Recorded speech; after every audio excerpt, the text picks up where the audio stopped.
నమస్కారం. ఈరోజు మనం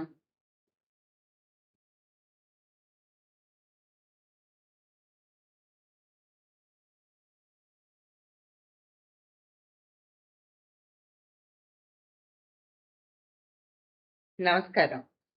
ఈరోజు మనము తెలుగు భాష ఉచ్చారణ వైభవాన్ని తెలియజేసే ఒక అంశాన్ని ఆధారం చేసుకుని దానికి సంబంధించిన కొన్ని పదాలని మనం ఉచ్చరించుకుందాము. భాషా ఉచ్చారణ ఎంత ముఖ్యమైనదో తెలియజేస్తుంది. మనం ముందు ముచ్చరించుకున్నట్టుగానే తెలుగు భాషలో అల్ప ప్రాణాలు, మహాప్రాణాలు అని హల్లుల్ని 2 వర్గాలుగా మనం గమనిస్తున్నాం. మొదటి వర్గం అల్ప ప్రాణంలో ఎక్కువ శక్తిని ఉపయోగించకుండా క, చ, గ, డ, బ అలా వాడేది. రెండవది ఎక్కువ శక్తిని ఉపయోగించి ఖ, ఘ, ఛ, ఢ, హ ఆ విధంగా మహాప్రాణాన్ని మనం గట్టిగా ఒత్తి పలుకు, గట్టిగా పలుకు, ఒత్తి పలుకు, గట్టిగా అంటే అరవటం కాదండి, ఎక్కువ శక్తిని ఉపయోగించి పలుకుతున్నాం కాబట్టి వాటిని మహాప్రాణాలు అని అంటున్నాం. అదే ఉచ్చారణలో మనం అది మహాప్రాణమా అల్ప ప్రాణమా అనేది గమనించడానికి రాసి ఉన్న అక్షరాలను చూస్తే లేఖనము మనకి సహాయపడుతుందని నేను చెప్పలేను. కానీ ఉచ్చారణ అనేది మనం శ్రద్ధగా కనుక వింటే వాళ్ళు తక్కువ శక్తితో పలుకుతున్నారా, ఎక్కువ శక్తిని ఉపయోగించి పలుకుతున్నారా, అది మనకి ఏ విధంగా వినపడుతోంది అనే దాన్ని గమనించుకుని అది అల్ప ప్రాణమా మహాప్రాణమా అనేది మనకి అర్థమవుతుంది. అల్ప ప్రాణం స్థానంలో మహాప్రాణం, మహాప్రాణం స్థానంలో అల్ప ప్రాణం కనుక రాస్తే ఏం జరుగుతుంది? 2 కావర్గమే కదా, 2 చావర్గమే కదా, 2 టావర్గమే కదా అనే సందేహం మీకు రావచ్చు. కానీ పదం యొక్క అర్థము పూర్తిగా మారిపోతుంది. పదంలో అల్ప ప్రాణం వాడే చోట మహాప్రాణం కనుక వాడామంటే, మహాప్రాణం వాడే చోట అల్ప ప్రాణం కనుక వాడామంటే ఆ పదం యొక్క అర్థము పూర్తిగా మారిపోతుంది. కనుక మనము నిశితంగా గమనిస్తూ ఏ పదంలో అల్ప ప్రాణం వచ్చింది, ఏ పదంలో మహాప్రాణం వచ్చింది, మహాప్రాణం రావటం వల్ల ఆ పదం యొక్క అర్థం సరిగ్గా ఉందా, అల్ప ప్రాణం రావటం వల్ల సరిగ్గా ఉందా అనే విషయాన్ని మనం గమనించగలం. రండి మచ్చకి కొన్ని పదాలని గమనిద్దాం. ఇక్కడ అల్ప ప్రాణం అనేది చూస్తున్నాం. చూసి మొట్టమొదటి వాక్యంలో వాళ్ళు ఏమంటున్నారంటే కంటి శుక్రవారపు గడియ అంటే ఒక పాట వస్తుంది అన్నమాచార్య కీర్తనలో. అందులో కంటి అనే ఒక పదం వస్తుంది. కంటి అంటే చూశాను, ఈ కళ్ళుతో చూశాను అని అర్థం వస్తుంది. అదే ఈ తా బదులు మహాప్రాణాన్ని వాడామనుకో కంఠీగా మారుతుంది. కంఠి కాస్త కంఠీగా మారి ఈ కన్ను కాస్త ఈ మెడ అనే అర్థాన్ని ఇస్తుంది. కంబు కంఠి, అంబుజ కంఠి, అలా పద్మాన్నితో పోలిన కంఠం కలిగి, శంఖం పోలిన కంఠం కలిగి అనే అర్థాన్ని ఇస్తుంది. అంటే అల్పప్రాణమైన క నయనాన్ని చెప్తుంటే మహాప్రాణమైన క కంఠాన్ని చెబుతోంది. కాబట్టి మనం ఎక్కడ మహాప్రాణాన్ని వాడాలి, ఎక్కడ అల్ప ప్రాణాన్ని వాడాలి అనేది గమనిస్తూ ఉపయోగించాలి.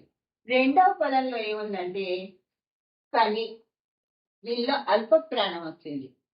సుమతి శతకంలో ఉంటుంది, వినుటకు ఎవరు చెప్పినా అని వినినంకనే వేగపడక వివరింపదగున్. కానీ కళ్ళ నిజము తెలిసిన అంటే నువ్వు చూసిన తర్వాతే ఇది నిజము ఇది అబద్ధము అని తెలుసుకున్నవాడే నీతిపరుడు మహిళ సుమతి. మనుషులకు నీతిపరుడు మహిళ సుమతి అని వస్తుంది. ఇక్కడ కని అంటే మళ్ళీ కంటికి సంబంధించింది, చూసి అనేది. ఇక్కడ మనం అదే మహాప్రాణమైన ఖ వాడామనుకోండి ఖనిగా మారుతుంది. ఖని అనేది గని అనే పదానికి ప్రకృతి పదం. గని అంటే మైన్, అందులో వచ్చి మనం అన్ని తవ్వకాలు తీసుకుని వస్తాం, భూగర్భంలో ఉండేది. దానికి ఒక ఊరి పేరు కూడా మనం ఉదాహరణగా తీసుకుంటున్నాం. అది గోదావరి కని. గోదావరి కని అని అనకూడదు. అదేవిధంగా పరీక్షల్లో రాము కాపీ కొట్టాడు. ఇప్పుడు ఇక్కడ కంటి అనే దాంట్లో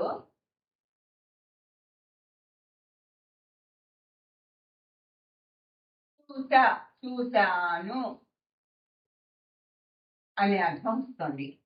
కని అనే దాంట్లో భూతకాలమైన చూసి అనే అర్థం వస్తుంది. కాపీ కొట్టాడు ముందు స్టూడెంట్ రాసిన దాంట్లోంచి. ఇది ఒక తప్పు పని చేయకూడని పని చెప్తోంది కాబట్టి ఇది ఒక పని, ఒక క్రియాపదం. కాఫీ తాగాడు. కాఫీ ఒక పానీయం, తాగే పానీయం. అదేవిధంగా కాకి సీతమ్మను బాధించింది. కాకాసురుడు కథలో వస్తుంది. కాకి ఏ విధంగా సీతమ్మను బాధించింది అనేది తెలియజేస్తూ ఉంటుంది.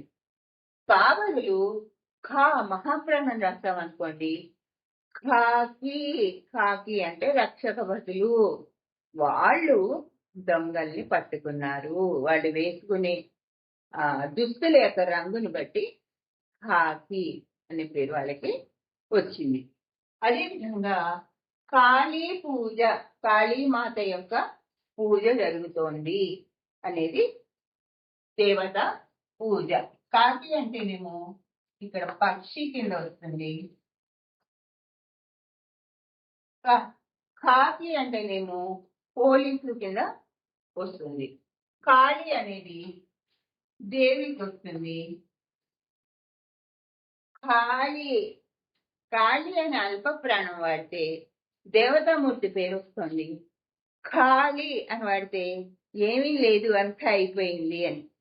ఖజానా ఖాళీ. అదేవిధంగా శంక కలిగింది, అనుమానం కలిగింది.